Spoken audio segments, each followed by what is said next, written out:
Muy buenas tardes, tengan todos ustedes bienvenidos al tercer y último módulo de este taller integral de compliance que tiene a bien organizar la plataforma Legal Cloud. En este último módulo vamos a ver la aplicación del programa de cumplimiento en tres áreas fundamentales, igual para cada una de las empresas. El primero es en tratándose de protección de datos personales. Posteriormente vamos a hablar acerca de el programa de cumplimiento en materia de prevención de lavado de dinero y finalmente identificaremos cuáles son los efectos o consecuencias en la última ratio, es decir, en el derecho penal, respecto de los programas de cumplimiento de acuerdo a nuestra legislación aquí en México. Como recordarán, previamente al día de hoy, en la primera charla, comentamos acerca de cuáles son los elementos que integran un programa de cumplimiento, cuáles fueron sus antecedentes, dónde tiene su origen en la doctrina, en el common law, en la tradición del common law, en la tradición romano-canónica. Específicamente nos detuvimos a analizar la legislación española y hacer un símil o hacer un recuento también de lo que es la norma mexicana de manera muy somera. Posteriormente, revisamos cuáles eran los requisitos que exigía la Fiscalía General en los Estados Unidos para el programa de compliance. Vimos también los requisitos que establece la normatividad española respecto de este tipo de programas, específicamente los tribunales. Y llegamos quizá a un primer corolario respecto de este estudio integral que estamos haciendo. ¿Cuál es el corolario? Es que generalmente las directrices o lineamientos que deben de tener los sistemas de programas de cumplimiento generalmente fueron aportados por criterios jurisdiccionales. Por eso ahí hay que tener ojo, y comentábamos el día de ayer, hay que tener ojo en cuanto a la sentencia 1/2017 emitida por la Sala Especializada en el juicio de resolución exclusiva de fondo del Tribunal Federal de Justicia Administrativa, porque es la que establece cuáles son los parámetros o lineamientos que en materia fiscal debe tener el cumplimiento o el control interno de todas las empresas, para que puedas hacer deducible alguna erogación o acreditable este tipo de pagos. Pues se requiere también tener un control interno y ese control interno nos lo puede asegurar un buen programa de cumplimiento en materia tributaria. Esto lo vimos en la sesión del día de ayer. Además de ello, también el día de ayer analizábamos cuál es el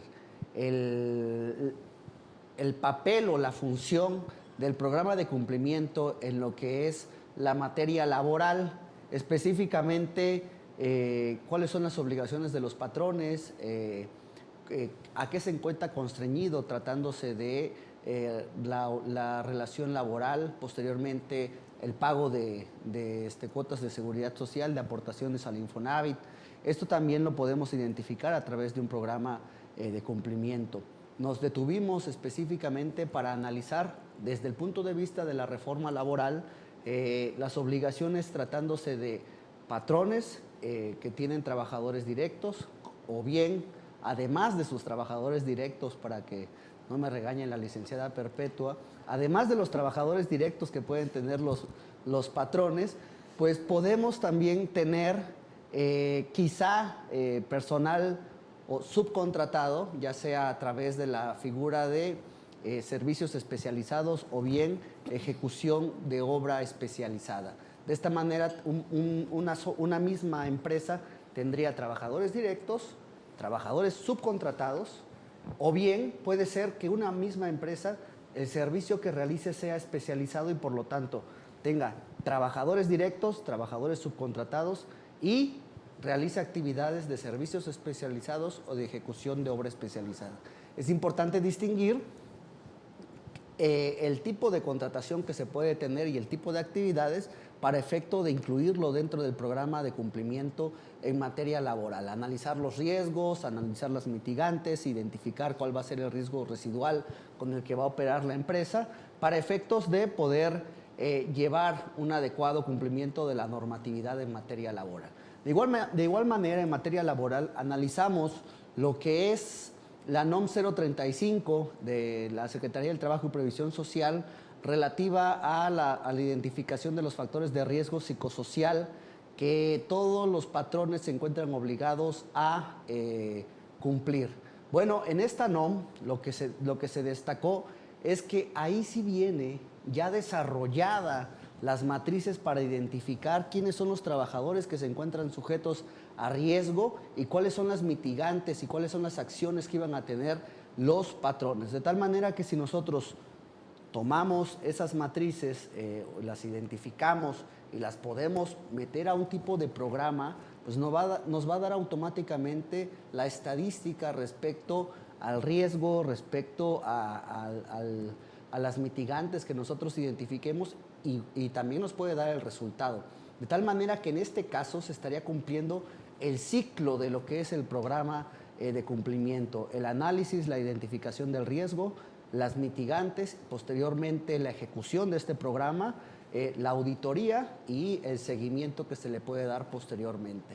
Asimismo, en materia laboral, revisamos el tema del teletrabajo, esta reforma federal que se tuvo a bien incorporar en atención o de manera muy rápida o vertiginosa en atención a la pandemia que hemos sufrido de COVID-2019.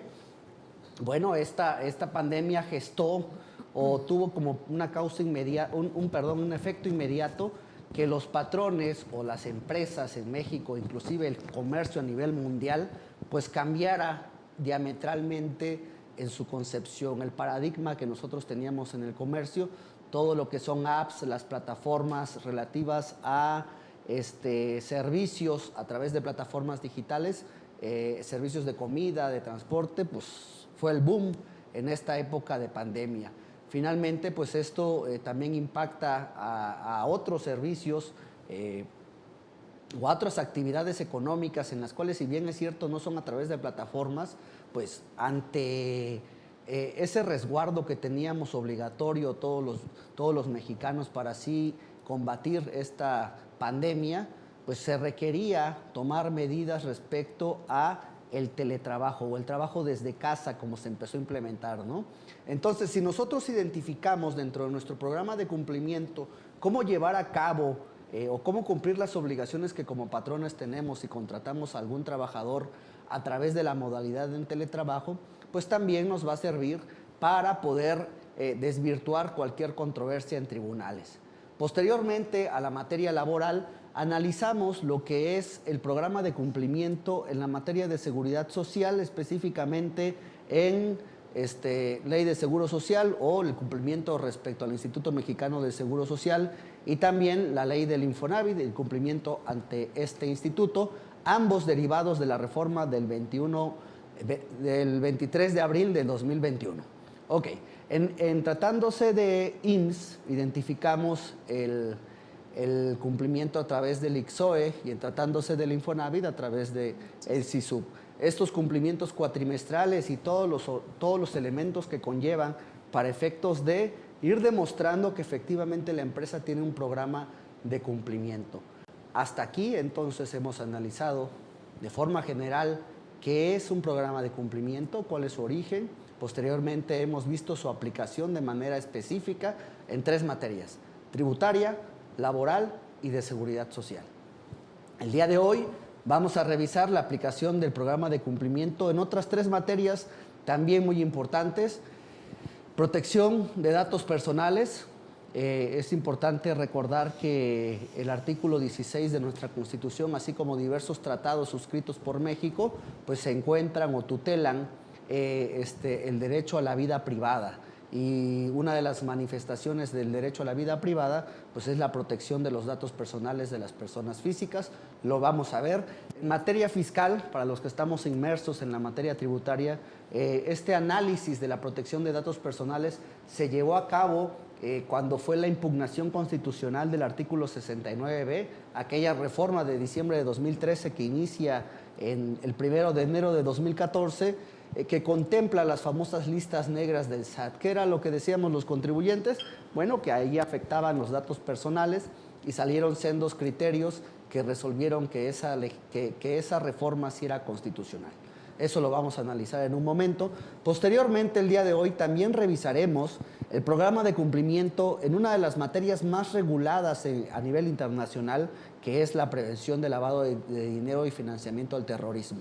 Esta legislación aquí en México pues obliga primeramente a identificar si alguna empresa o algún ente económico se encuentra realizando una actividad vulnerable. Es decir, la directriz para identificar si debes de llevar un programa de cumplimiento en materia de PLD en nuestra legislación se da a través de la identificación de una actividad vulnerable. Puede ser que cualquier otro rubro, como comentaba Perpetua el día de ayer, como es el sector petrolero, que si bien es cierto no forma parte de las actividades vulnerables, también se requiera su análisis en materia de programas de cumplimiento.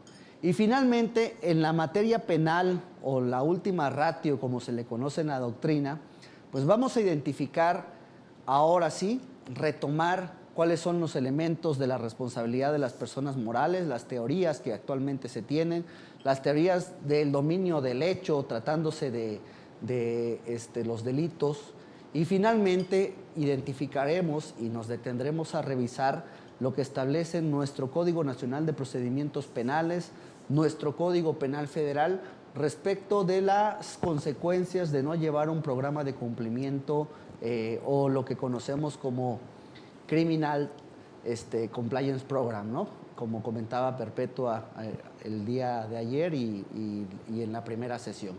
Bueno, con este breve resumen de lo que hemos visto y una breve prospección de lo que vamos a ver el día de hoy, pues comenzamos nuestro tercer y último día de este taller de programas de cumplimiento o compliance.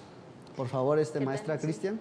Bueno, buenas tardes a todos, bienvenidos a este último día respecto del tema del taller Compliance.